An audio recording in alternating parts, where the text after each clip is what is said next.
Stronger than yesterday. Now ain't nothing but a mile away. My loneliness. Is that Britney? My favourite. I think Britney Spears is the first single I ever bought. Oh, Hit Me Baby One More Time. Yeah. She was I don't know how much older than us she is, but obviously Greg. her being a few years older, I was looking at her and thought she was absolute babe. Oh, the future Mrs. Potter. Brittany Potter. Oh, it's got a lovely ring to it. Do you think so? Yeah. This is The Method, a podcast from Thriver about what health looks like in the real world. I'm Dr. Greg Potter. I'm a scientist and health and performance consultant. And I'm Charlie Edmondson. I'm not a science expert. I've got a regular job and a regular non-science nerdy life. And I'm here to remind Greg of what that's actually like. On this show, we'll work out some sustainable changes to your routine that will actually make a difference to your health. And to do that, we've got a simple 3-step method. First, we bring in an expert to unpack the science behind one key health question. Second, we provide some tips and habits you can try right now. And then finally, we put the practice to the test. Each week, we hear from those who have tried and tested our recommendations to help turn a so-called ideal lifestyle into something that actually works for you. Today, we're joined by Eric Helms, a researcher, coach, and athlete who's been heavily involved in strength and physique sports for decades. He's a senior research fellow at AUT, a co-founder of 3D Muscle Journey, a competitive, drug-free strength and physique athlete, and is known for bridging evidence-based research with real-world coaching. Crumpet, how are you today? I'm good, thank you. A little bit tired. Busy week. How are you? I'm well. I'm ready to hear about how we can turn you into an Adonis. Oh, wow. I say that as if I'm already an Adonis. I was going to say. That's not what I'm suggesting. How we can turn both of us into Adonises. Is that the aim? Is that what we want? Absolutely. What we're actually speaking about today is the importance of muscle mass, strength, and power for general health. And to do that, we're bringing on board Dr. Eric Helms, who is a very impressive guy and a very experienced podcaster, both as a host and a guest. And he's very good at translating research into actual actions that people should take. I am actually quite interested and excited for this episode. Obviously, we are in January now, so there's probably a lot of people listening who have maybe just started going to the gym or who are looking at joining a gym, and with that probably researching some form of resistance training. So, Greg, do you want to just provide a little overview of what we mean by resistance training? Of course. Resistance training involves applying effort against some sort of resistance. And when people hear resistance training, I think they default to thinking of lifting weights in the gym, lifting barbells, lifting dumbbells, using machines that provide resistance. But it can also include many different types of exercise. Things like training with rubber bands. It can include body weight exercises.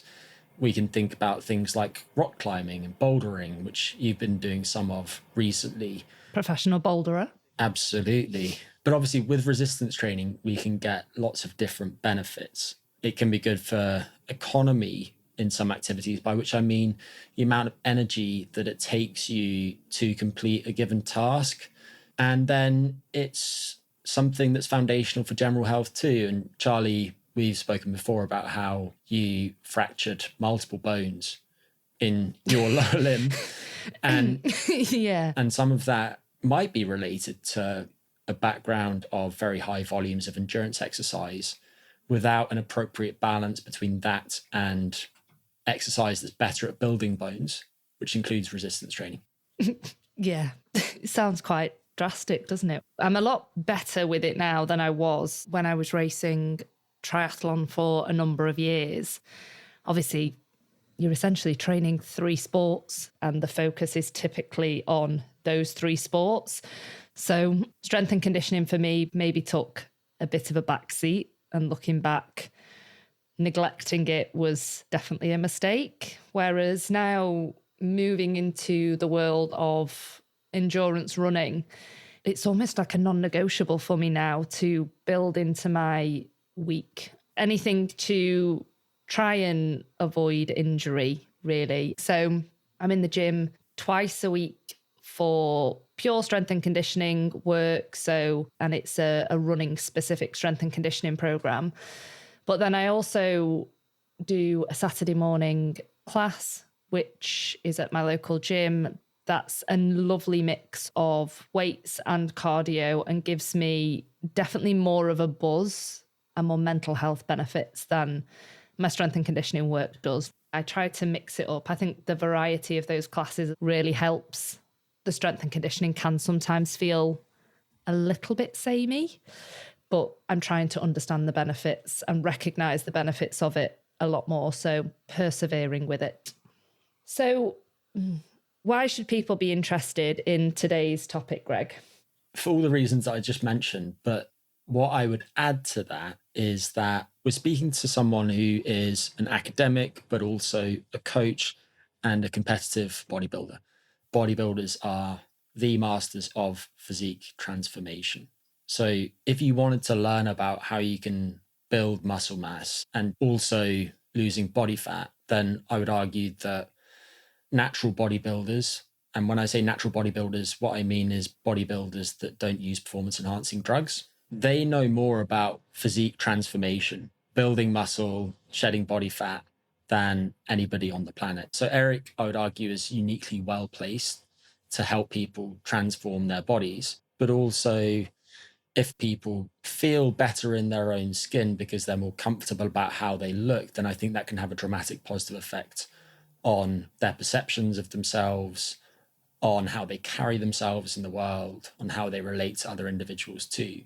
So if you're not currently doing any resistance training, then we hope that this episode sparks your interest and maybe gives you a nudge to actually make use of your new year, new gym membership. New year, new you. New year, new crumpet. New crumpet. Should we bring in Eric? Let's bring him in.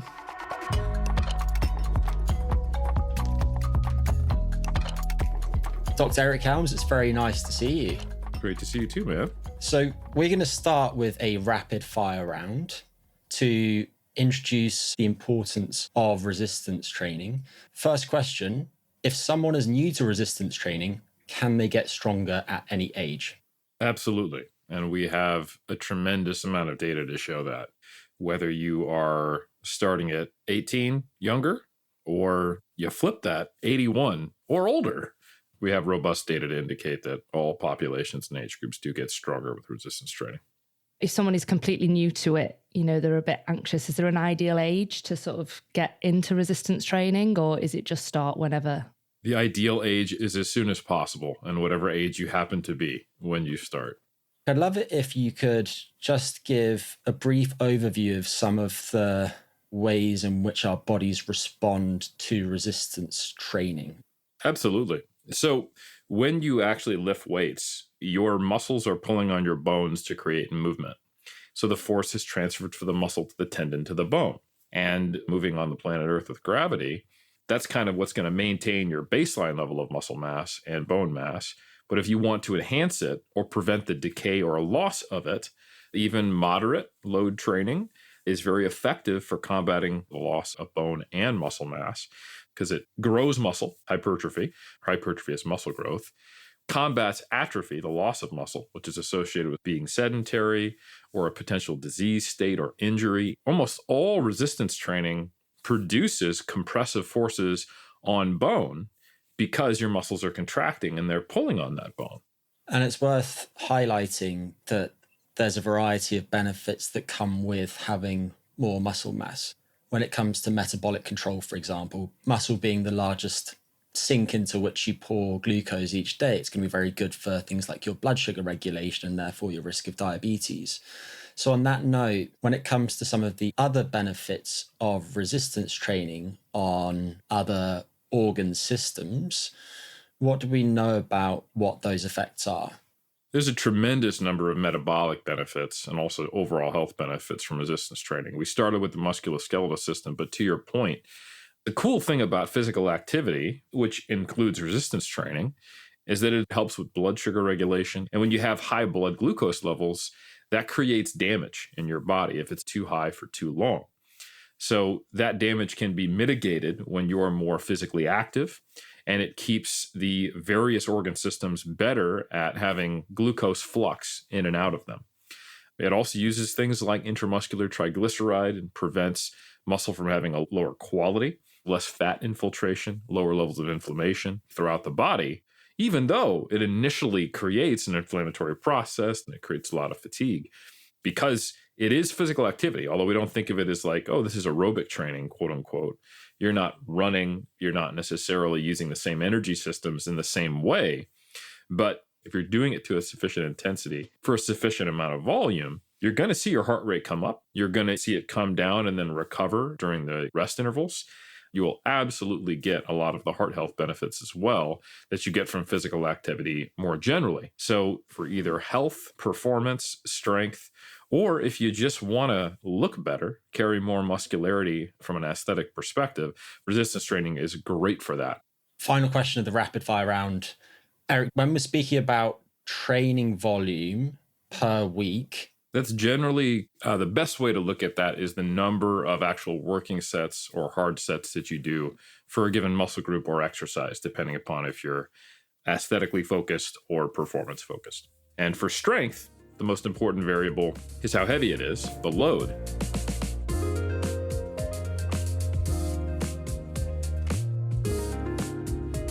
So there's a big range of different benefits to be had. And just to emphasize a couple of points, one of the things you mentioned early on is the effect on how people look. People often look past that and they think of that as being something that's just a narcissistic consideration, but the effect on self-confidence can be massive for many people and meaningfully improve their lives.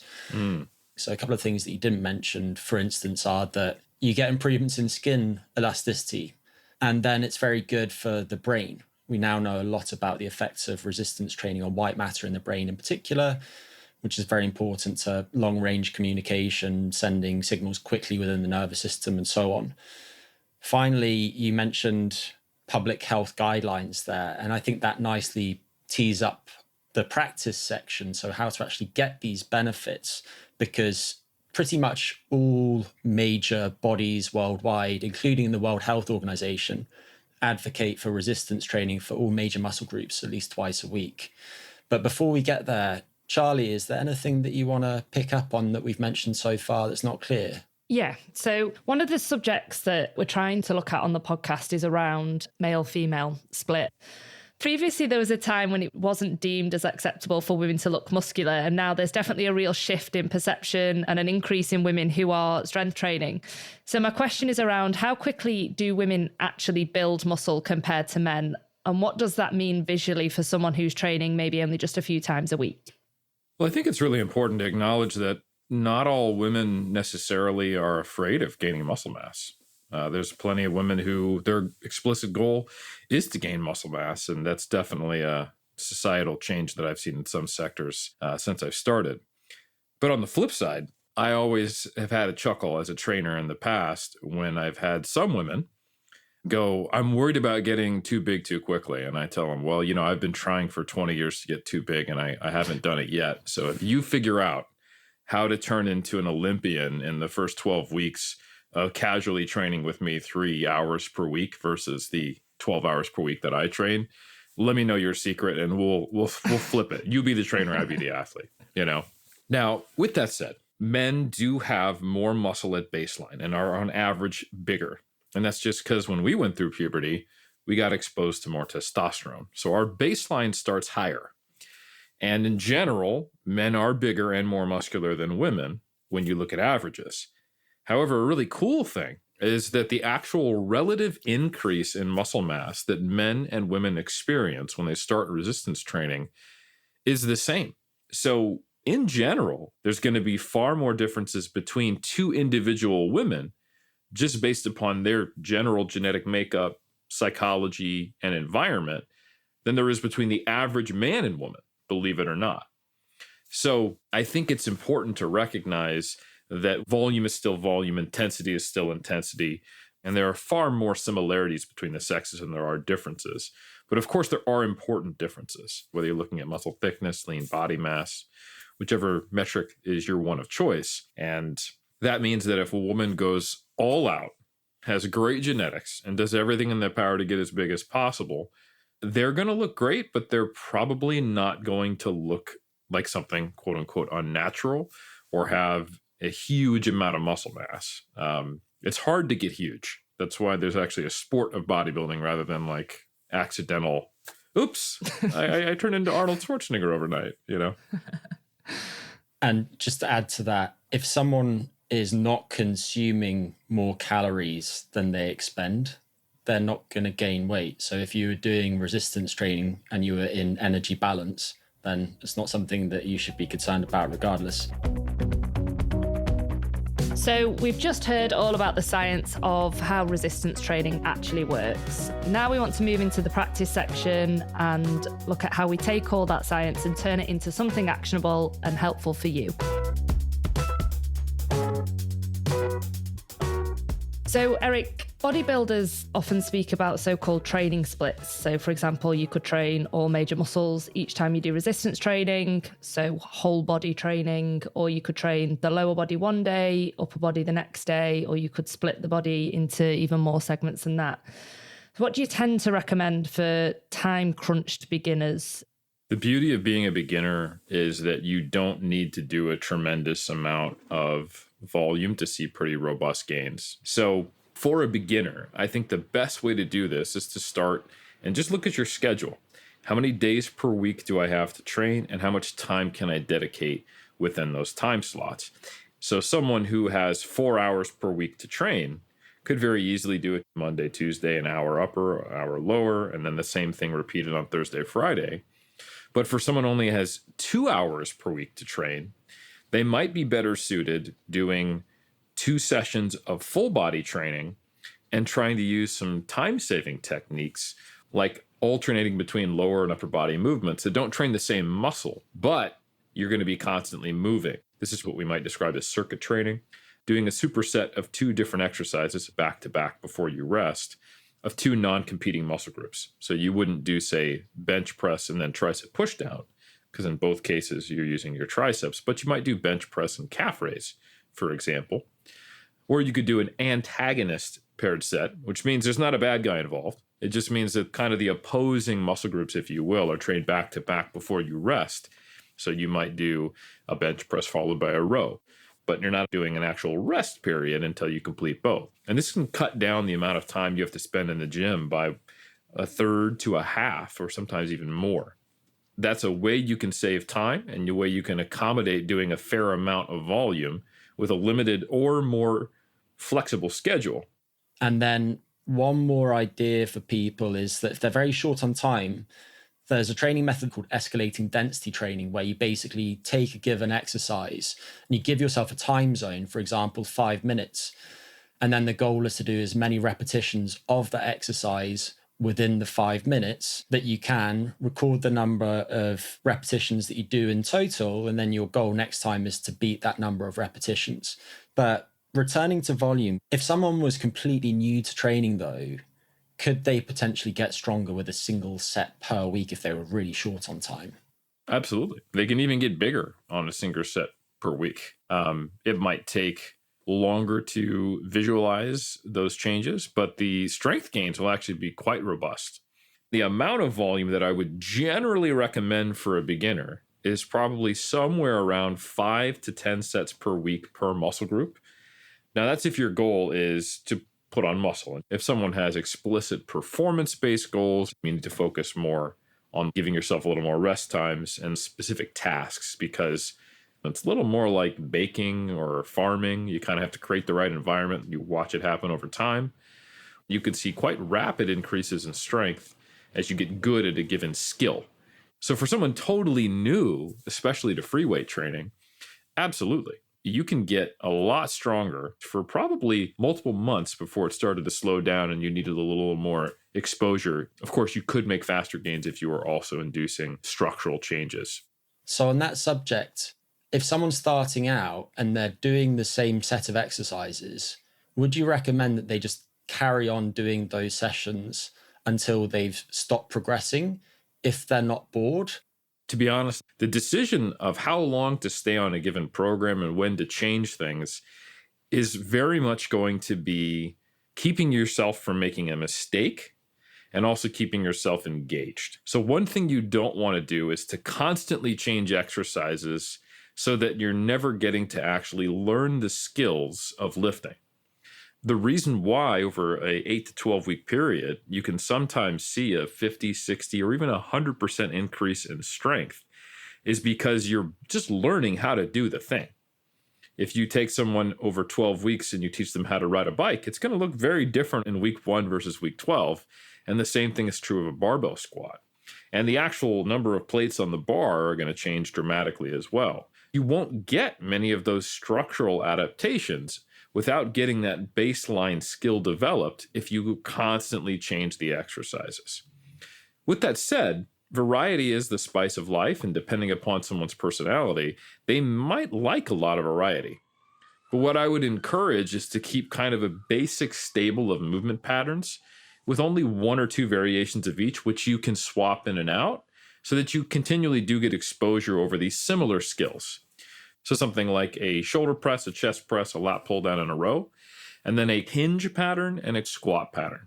Just rotate through them and just make sure that you keep improving. And that is a totally sufficient way for a novice or a beginner to stay engaged. And so long as you're actually seeing your loads and your reps go up, or being able to do more reps at the same load in a shorter time period if you want to use the escalating density protocol. So long as that progression is there, you're going to see great results.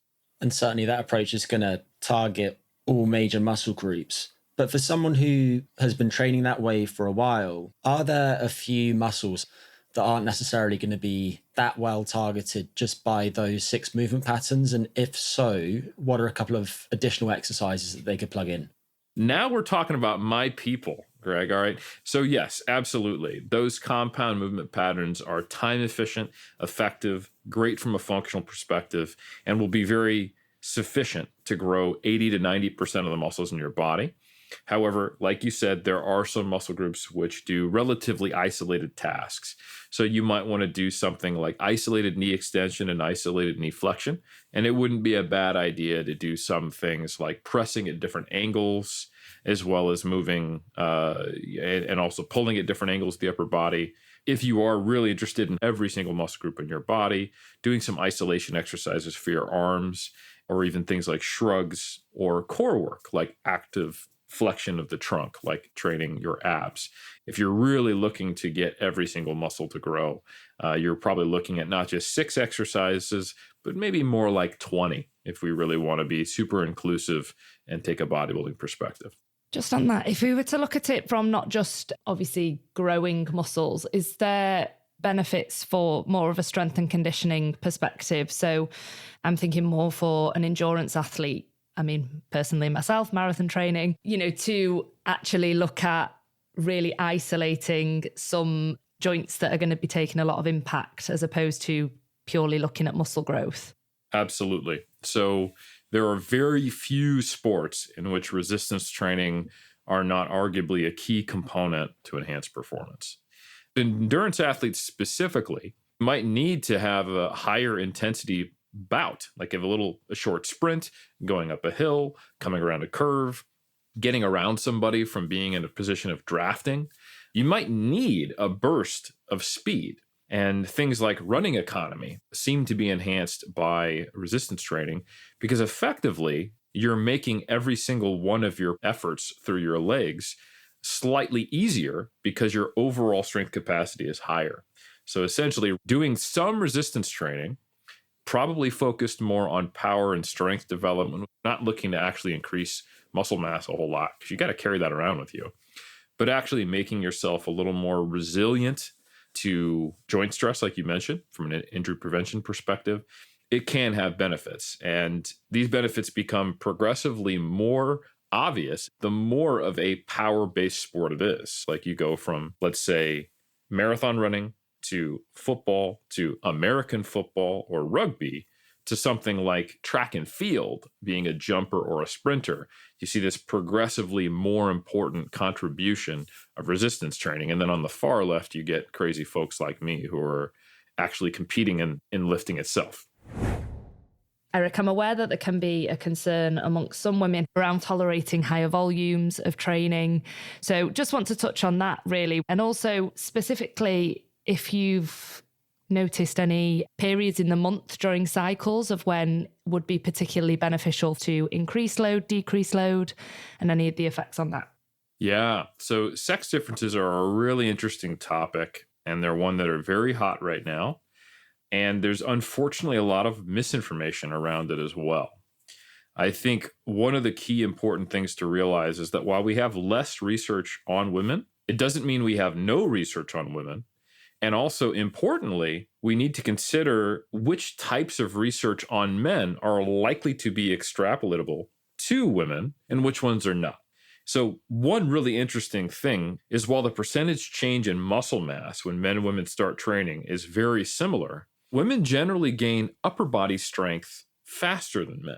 Yes. Now, it's probably due to systemic societal differences in the sports that men and women participate in youth, and the overall rates of sports participation in women, which are still lower even today in 2026 than they are of men. So the woman is getting more robust newbie gains to kind of make up that difference quite quickly. Now, that is more of a societal difference in most cases, but it doesn't mean there are no sex differences.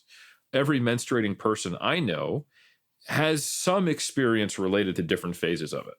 They may have stronger or lesser PMS symptoms, and they might sometimes notice that they perform better or are more motivated to perform at different times, or that it's just more of a hassle or cramps are impacting them.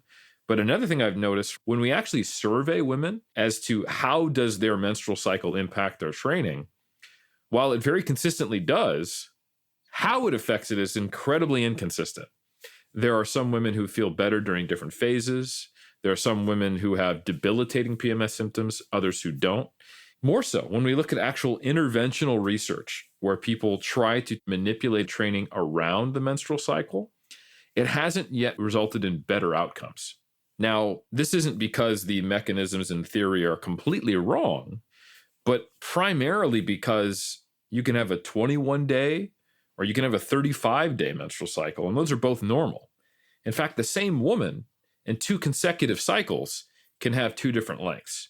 So predicting when you're in the follicular phase or when you're in the luteal phase, there's a big amount of guesswork that's going on there.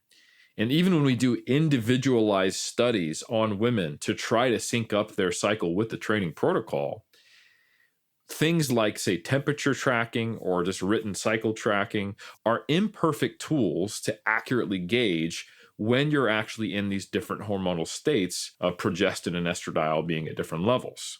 So cycle tracking is incredibly challenging. Women are different to one another. They're different between each other. They're different cycle to cycle. And half of women are actually, if they're menstruating, using birth control. And now they're technically not even having a menstrual cycle, right?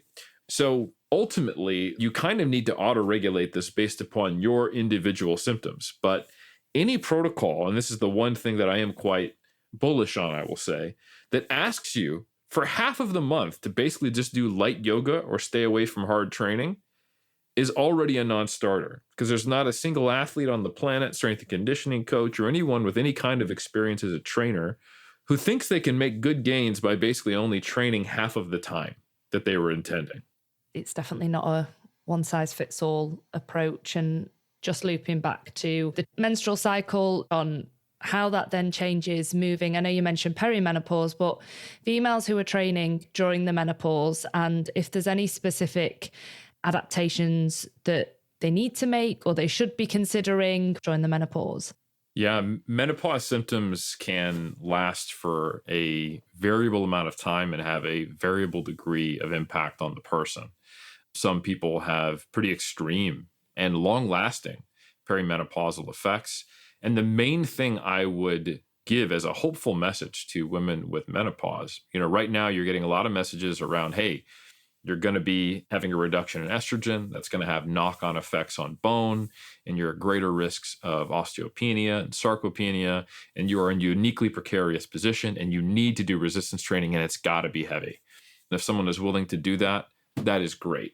However, the data is actually quite clear that if you start training during or even after menopause, you can build muscle, you will get stronger, and even moderate load training is also quite effective for combating and mitigating any losses in bone mass, and will also result in gains in muscle mass in most cases. So the main message I would give to perimenopausal women or menopausal women is that there is no greater time to start than right now, which is true for everyone, but especially true if you are concerned about losses in bone mineral density or losses in muscle mass. And it absolutely will have a major impact if you do start resistance training, and you are far less constrained than maybe some content creators would indicate.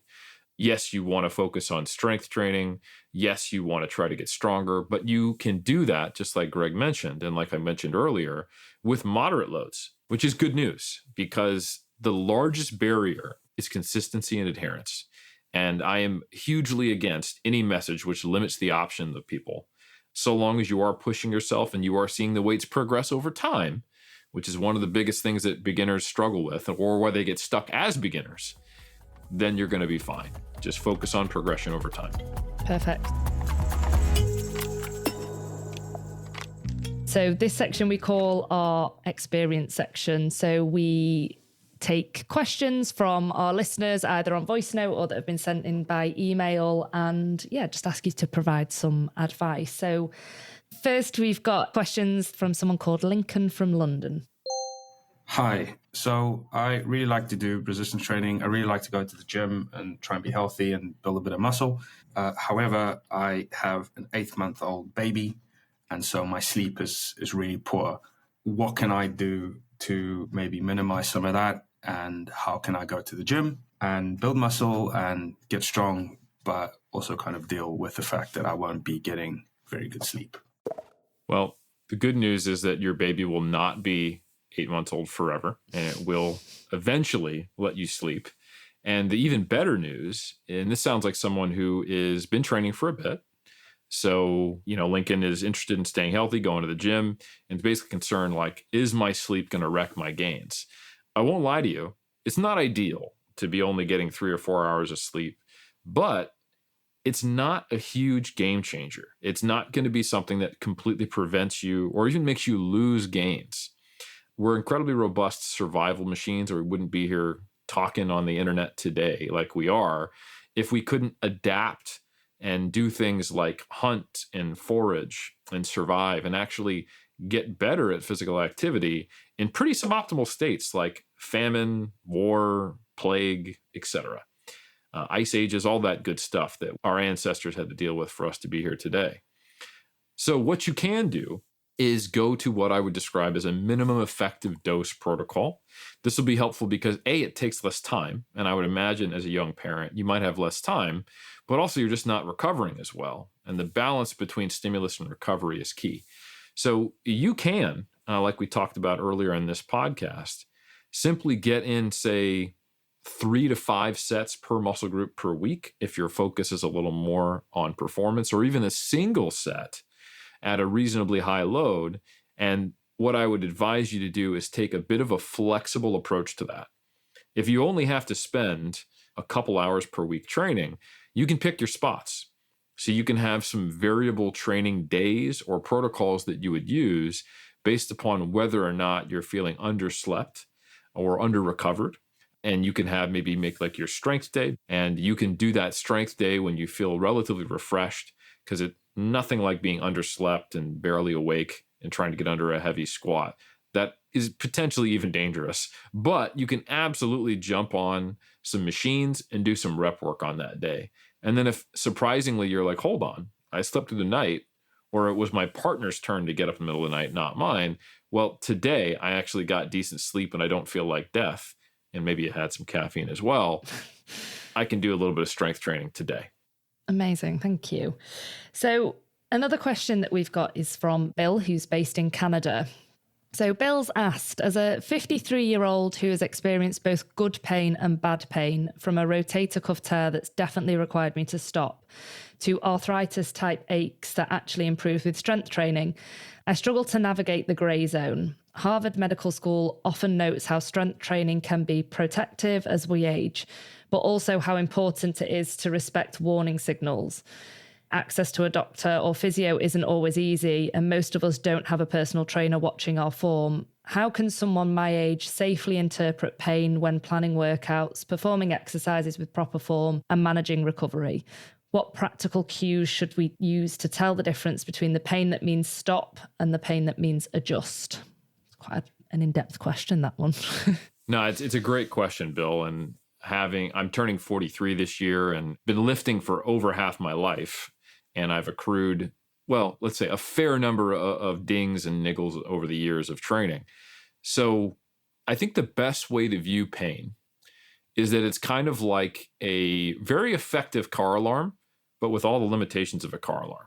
So it will reliably go off when someone tries to break into your car, which would be the kind of pain that results in an injury or could. But it's also going to go off when a bus drives by. Right? It's also going to go off when there's a car alarm or a dog decides that it's very interested in your door. Now, those are going to feel pretty similar.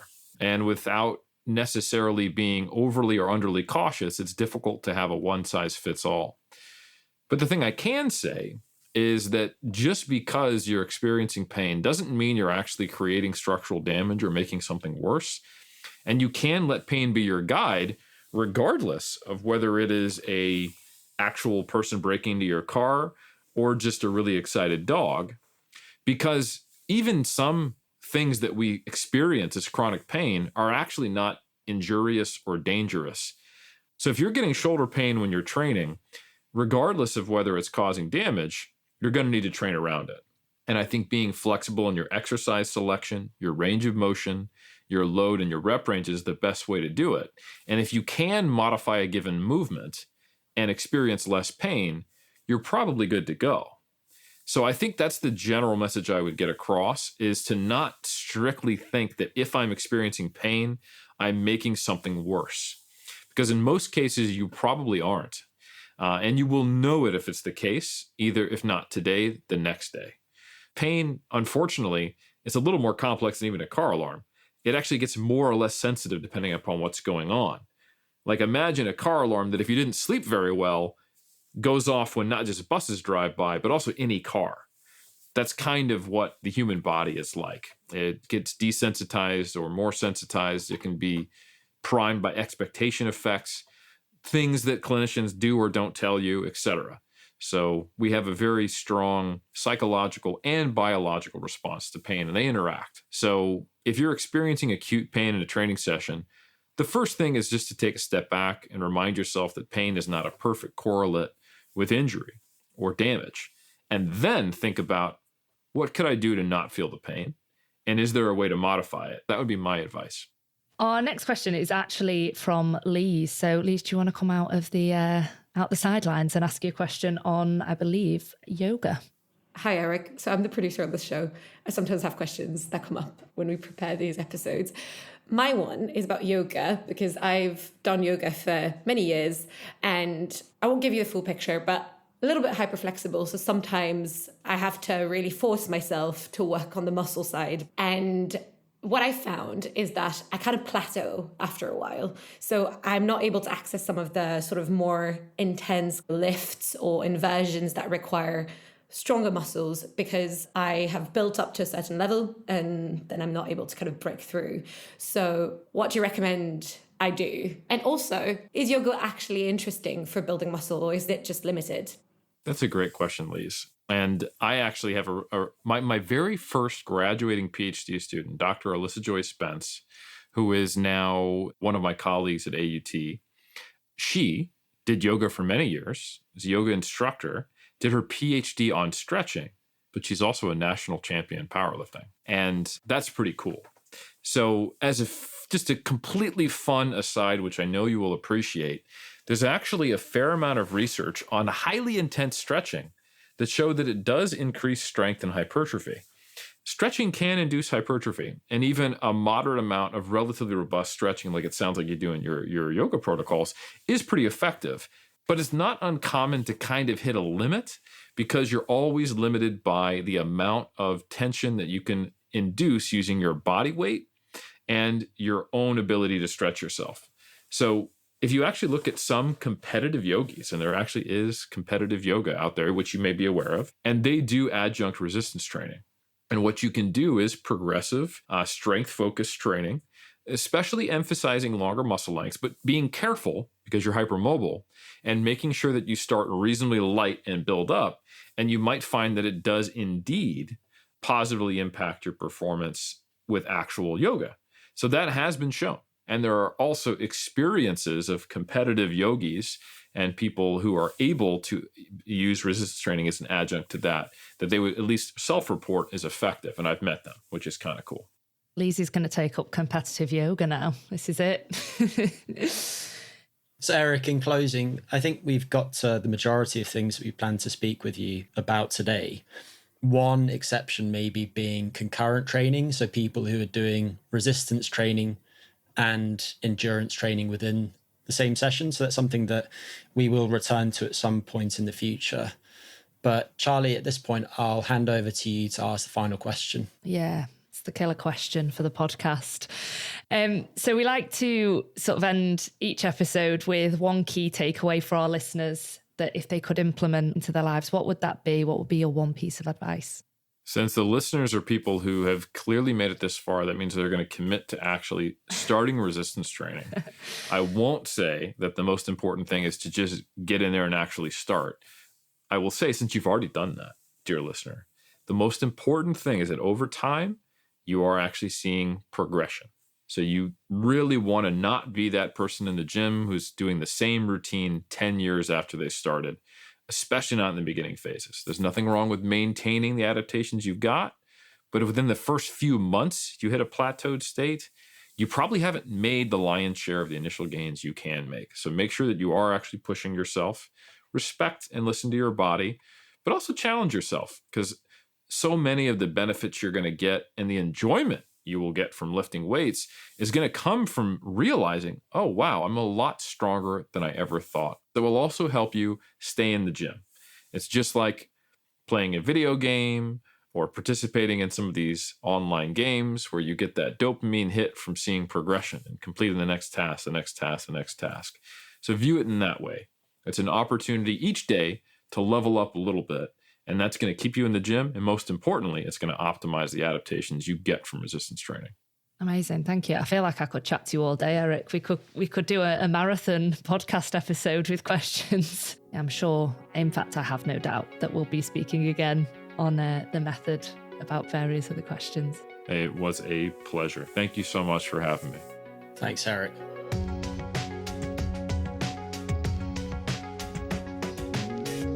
Crumpet, what are your main takeaways from this episode?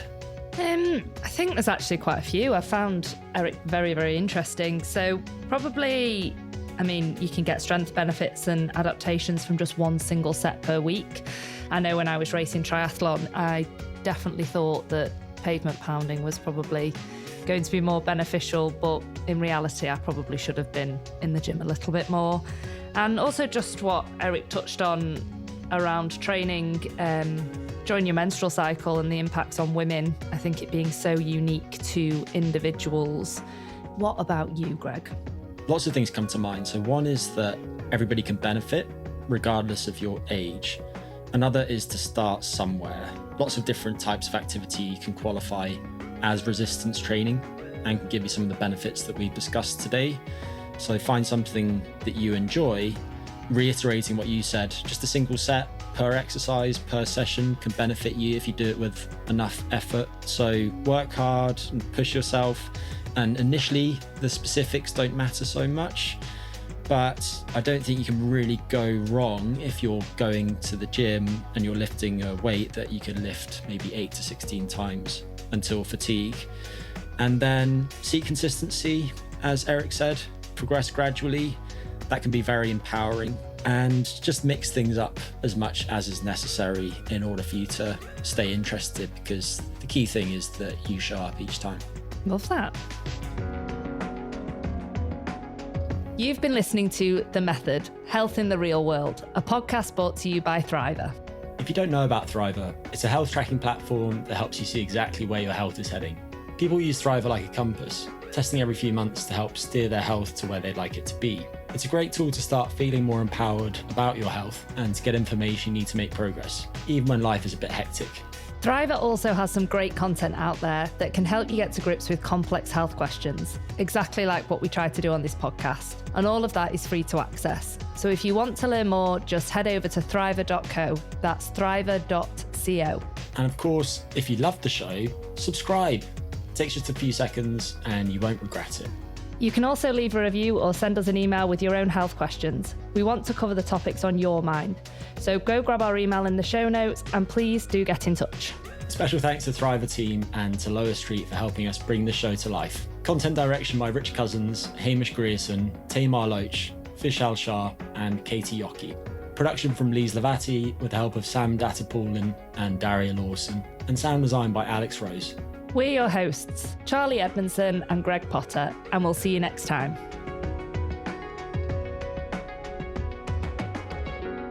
Thanks and bye to Eric. Thanks and bye from Charlie. Thanks and bye to Greg. Oh, Lise, thanks and bye to Lise too. Special cameo appearance. She waited one episode and she was like, Get in there. She couldn't help herself. get me on the airwaves. Just wants to talk about being a champion yogi.